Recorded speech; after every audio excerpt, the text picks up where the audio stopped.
Bismillahirrahmanirrahim. Assalamualaikum warahmatullahi wabarakatuh.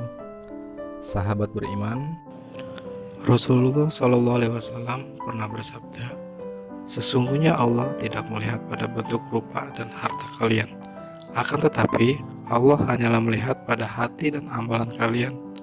Hadis riwayat Muslim. Seperti dikisahkan dalam surat Al-Lahab berikut. Pada surat Al-Lahab ini menceritakan tentang Abu Lahab, paman Nabi Muhammad SAW. Surat ini terdiri dari 5 ayat dan merupakan surat Makkiyah. Dinamakan surat Al-Lahab karena surat ini membicarakan Abu Lahab yang suka menyakiti Rasulullah SAW dan balasan baginya berupa neraka yang apinya bergejolak. Kata Lahab yang merupakan azab bagi Abu Lahab disebutkan di ayat yang ketiga. Surat ini bisa juga disebut surat Al-Masad, diambil dari ayat terakhir pada surat ini ketika mensifati istri Abu Lahab. Surat ini juga dinamakan surat Tabbat karena firman Allah ini diawali dengan kata Tabbat. Sebelum kita melanjutkan ke pembahasan berikut, kita simak dulu surat Al-Lahab dan artinya.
Diriwayatkan oleh Imam Bukhari dalam Sahihnya dari Ibnu Abbas bahwa Rasulullah Shallallahu Alaihi Wasallam naik ke Bukit Sofa, mengumpulkan orang-orang Quraisy lalu menyeru mereka,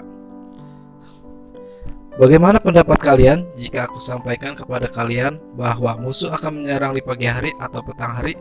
Apakah kalian percaya? Kaum Quraisy menjawab, kami percaya ya Rasulullah.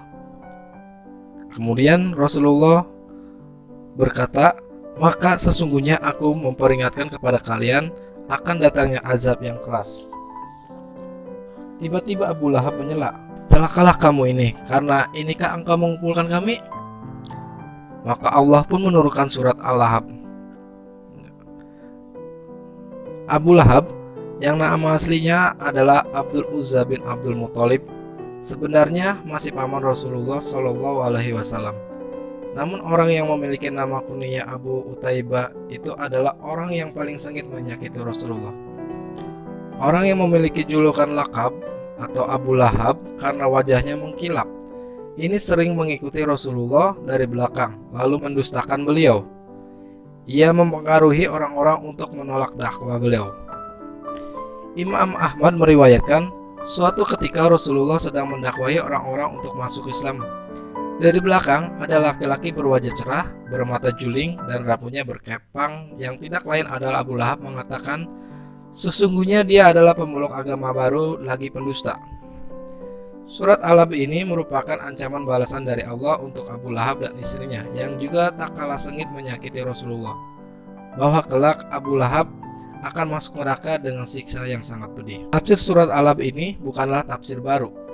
Kami berusaha mensarikan dari tafsir Ibnu Katsir, tafsir fi Zilail Quran, tafsir Al-Azhar, tafsir Al-Munir, dan tafsir Al-Misbah agar ringkas dan mudah dipahami. Ayat pertama dari surat Al-Lahab yang artinya, binasalah kedua tangan Abu Lahab dan sesungguhnya dia akan binasa. Kata Tabbat atau Tabba terdiri dari 2 huruf yaitu ta dan ba. Penggabungan dua huruf ini, manapun yang dia dahulukan, baik ta maupun ba, mengandung arti keputusan atau kepastian yang pada umumnya berakhir dengan kebinasaan. Yada artinya adalah kedua tangan. Namun yang binasa dari Abu Lahab bukan hanya tangannya, namun keseluruhan dirinya. Inilah bentuk majazi. Awalnya ia dijuluki Abu Lahab karena wajahnya cerah atau mengkilap.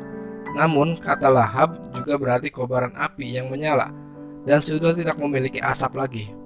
Setelah Rasulullah SAW diutus dan dia menyakiti beliau, nama Lahab mengisyaratkan bahwa ia akan dibakar api bergejolak di neraka. Ada juga yang berpendapat nama Abu Lahab mengisyaratkan bahwa gejolak api selalu menyertainya, yakni api permusuhannya kepada Rasulullah. Menurut Ibnu Katsir, ayat pertama surat Al-Lahab ini menunjukkan bahwa Abu Lahab celaka, telah nyata merugi dan binasa. Kebinasan Abu Lahab di dunia bisa disaksikan orang-orang yang melihat kematiannya.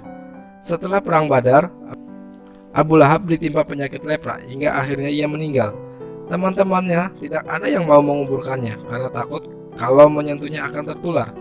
Hingga 3 hari jasadnya dibiarkan. Akhirnya digali lubang di bawah tempat tidurnya dan ia dijatuhkan ke lubang sebagai kuburannya.